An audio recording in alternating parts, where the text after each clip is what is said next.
کوئی ناراض ہو تو کتنی منتیں کرنی پڑتی ہیں اسے منانے کے لیے، اور ایک اللہ پاک کی ذات ہے جو ایک آنسو سے عمر بھر کے گناہ معاف کر کے مان جاتا ہے۔ اپنی سوچوں کو پانی کے قطروں سے زیادہ شفاف رکھو، کیونکہ جس طرح قطروں سے دریا بنتا ہے اسی طرح سوچوں سے ایمان بنتا ہے۔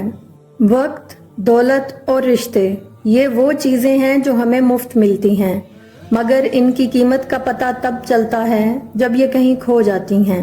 3 کام اللہ کو بہت پسند ہیں: ٹوٹے ہوئے دلوں کو جوڑنا، نہ چاہتے ہوئے بھی کسی کو معاف کرنا، اور کسی کے گناہ پر پردہ ڈالنا۔ ایسی غربت پر صبر کرنا جس میں عزت محفوظ ہو، اس امیری سے بہتر ہے جس میں ذلت اور رسوائی ہو۔ عقل مند وہ ہے جو اپنی زبان کو غیبت سے بچائے، اور مومن وہ جس کا دل شک سے پاک ہو۔